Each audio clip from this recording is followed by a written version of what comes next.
I never imagined I would be writing from a place like this. Most people picture prison as noise, shouting, metal doors, chaos.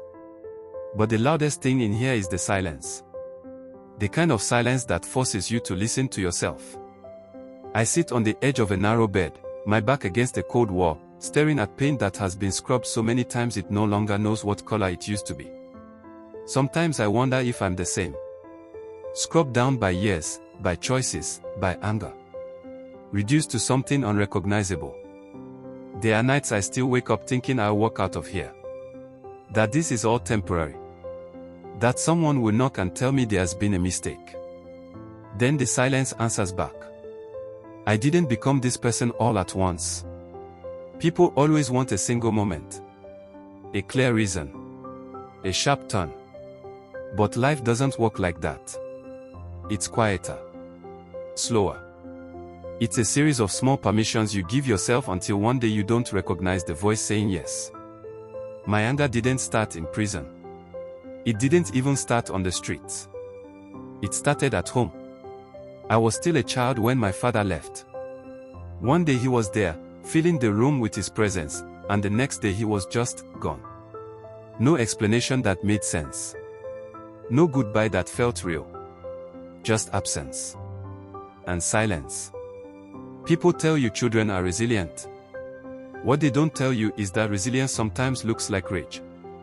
I remember watching my mother carry the weight of everything that followed. Bills. Responsibility. Shame she never talked about. I learned early that the world could take from you without asking, without apologizing. Something in me hardened. Quietly.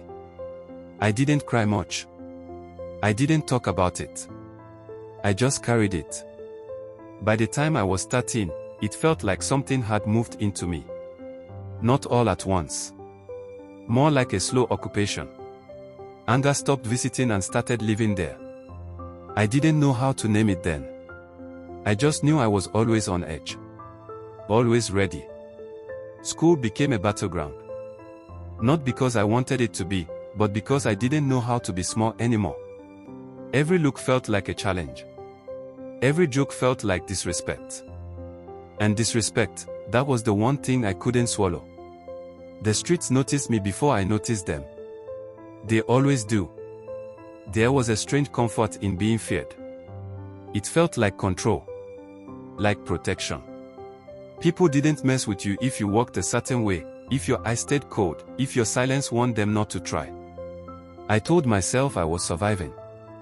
But really, I was rehearsing for something darker. There was a moment back then I don't like to revisit, but it visits me anyway. Some boys had been pushing me, laughing, cornering me. I remember my hand shaking as I pulled out a knife. I remember thinking how easy it would be to end it right there. How close I was to crossing something I could never uncross. Nothing happened that day. But something did. I learned how thin the line was. Years passed, and the anger aged with me. It got smarter. Quieter.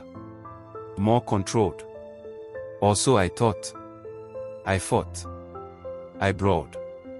I wore my reputation like armor. People knew my name for the wrong reasons, and I pretended that didn't matter. Then, when I was 24, the illusion shattered. My best friend didn't come home one night. He had stepped into a fight that wasn't his, driven by loyalty, pride, and the same fire that lived in me. Except he didn't walk away. I stood in a room that smelled like disinfectant and grief, staring at a body that was still warm but already unreachable. Something broke open inside me then. Not loudly. Just enough to let light in. I saw myself lying there. I saw my mother getting that call. I saw how close I was to disappearing without meaning anything more than a warning story. For the first time, fear felt useful. I decided to change. Not dramatically. No speeches. No announcements. I just started pulling back. Watching my temper. Choosing silence over reaction. I checked my environment, my habits, the people around me. Slowly, things shifted. The streets lost their grip. my life began to feel lighter. I told myself I had beaten the anger. What I didn't realize was that anger doesn't leave quietly. It waits. The day everything ended began like nothing at all. I walked into a supermarket, thinking about dinner, about normal things. I picked up 2 items. Just 2. As I stood in line, I asked politely if I could step ahead. I barely remember my voice.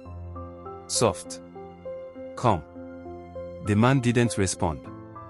Or maybe he did, and I didn't hear it. What I do remember is him shouting, accusing me of jumping the line. People stared. The heat crept up my neck. I stayed quiet. That should have been the victory. As I walked out, bags in hand, I heard him say it. A sentence that landed heavier than it had any right to. That's how you people behave. You people. I sat in my car with the engine off, hands on the steering wheel, heart pounding. Every part of me knew I should leave.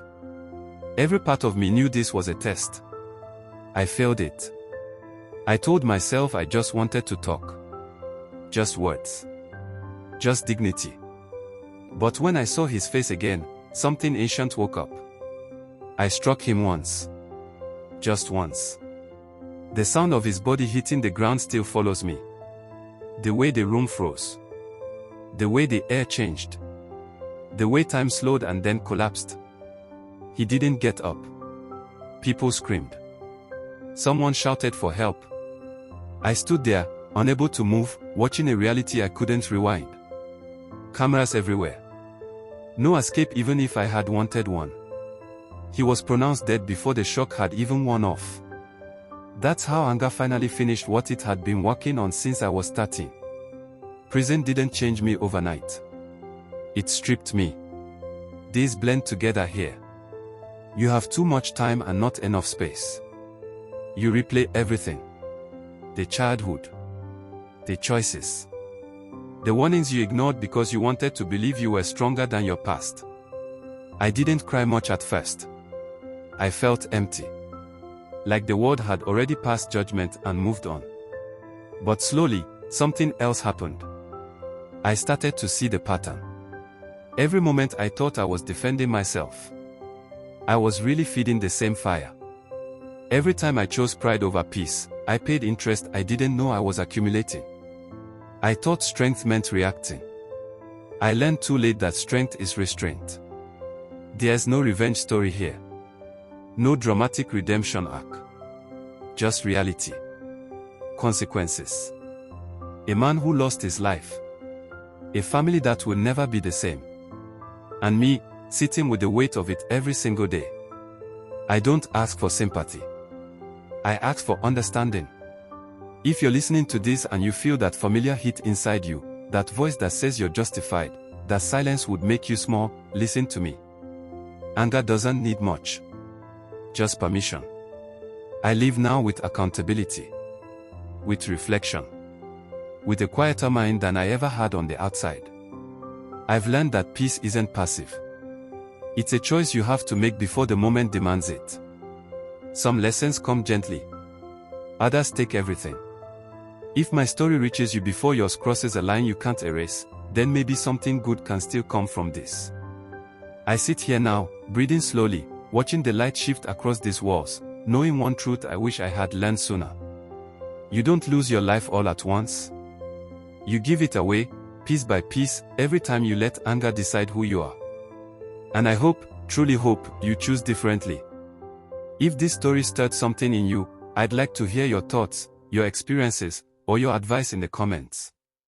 Sometimes healing begins with being honest, together.